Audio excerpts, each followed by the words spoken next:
Hello. ഇത്രയും ഒരു അബദ്ധം പറ്റാനില്ല. എന്നും ഇഡ്ഡലിക്ക് അരി വെള്ളത്തിലിടുന്ന പോലെ തന്നെ ഇന്നും ഞാൻ ഇട്ടായിരുന്നു. വൈകുന്നേരം ഒരു 4 മണി ആഹാരമായപ്പോഴത്തേക്ക് അരി അരയ്ക്കാമെന്ന് വിചാരിച്ചപ്പോൾ കറണ്ടില്ല. കറണ്ടുകാരനെ ചതിച്ചു. പോട്ടെ. എന്നാൽ അരി അരയ്ക്കൽ പരിപാടി പിന്നത്തേക്ക് മാറ്റി വെക്കാമെന്ന് വിചാരിച്ചു. ഒരു 7:30 8 മണിക്ക് ശേഷമാണ് അരി അരയ്ക്കാൻ തുടങ്ങിയത്. അതിനു മുമ്പ് തന്നെ അച്ഛനും അമ്മയ്ക്കും മക്കൾക്ക് എല്ലാവർക്കും ഭക്ഷണം ഉണ്ടാക്കി കൊടുത്തു. അത് കഴിഞ്ഞ് അരി അരയ്ക്കാൻ തുടങ്ങിയ അപ്പോഴെങ്കും പണി തീരത്തില്ലേ. ഏകദേശം അരിയെല്ലാം അരച്ച് തീർത്തപ്പോൾ ഒരു 9 9:30 അപ്പോഴത്തേക്കും തിന്നേം പെരെല്ലാം തൂത്തുവാരി തുടയ്ക്കാമെന്ന് വിചാരിച്ചു. അച്ഛനും അമ്മയും മുറിയിൽ ടി വി കണ്ടിരിക്കുക. മക്കൾ ഇവിടെ നിന്ന് പഠിച്ചവരെ മുറിയിലാക്കി. അവിടെ നിന്ന് പഠിച്ചാൽ മതി എന്ന് പറഞ്ഞു. ഇവിടെ നിന്ന് അവർ പഠിക്കുവാണെങ്കിൽ വെള്ളം കുടിക്കാനും ബാത്റൂം പോകാനും 1000 പ്രാവശ്യം എണ്ണിക്കും. അതുകൊണ്ട് അവരെയും മുറിയിലാക്കിയിട്ട് തുടച്ചു. സാധാരണ എല്ലാവരും പറയുന്ന രാത്രി സമയങ്ങളിൽ, അതായത് വിലക്ക് വെച്ചതിന് ശേഷം തിന്നേം വരാൻ തൂക്കാൻ പാടില്ല, തുടയ്ക്കാൻ പാടില്ല എന്നൊക്കെ പറയുന്നു. അതിൻ്റെ നിങ്ങളുടെ അഭിപ്രായം എന്താണെന്നും കൂടി എനിക്ക് പറയണം.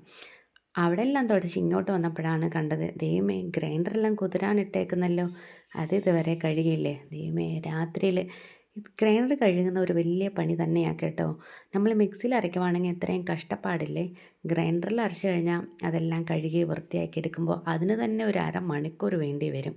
എന്തായാലും കഴുകാതിരിക്കാൻ പറ്റില്ലല്ലോ. നമ്മൾ നേരത്തെ ഇരുന്ന ഗ്രൈൻഡർ ആണെങ്കിൽ 1.5 കിലോ അരിയാണ് അതിനകത്തിട്ട് അരയ്ക്കാൻ പറ്റുന്നത്. അത്രയും വെയിറ്റൊക്കെ ഉള്ളായിരുന്നു. ഇത് 2.5 കിലോ ആണ്. ആ അരി അരയ്ക്കുന്ന പാത്രം, ആ ഡ്രമ്മ് പൊക്കിയെടുക്കാൻ തന്നെ വലിയ പാടാണ്.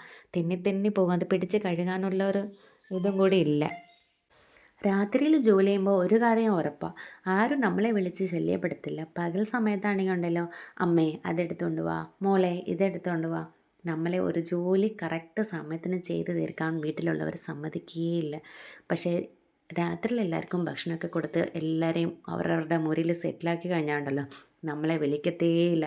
നമ്മുടെ പണി എടി ഇവിടേന്ന് ഒരു 2 മണിക്കൂർ അല്ലെങ്കിൽ ഒരു 2.5 മണിക്കൂർ കൊണ്ട് തന്നെ നമുക്ക് ചെയ്ത് തീർക്കാൻ പറ്റും അല്ലേ.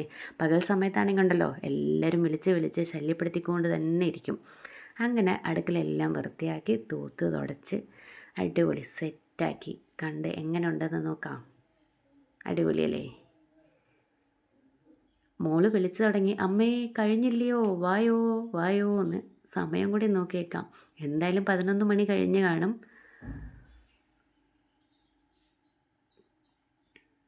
11:18.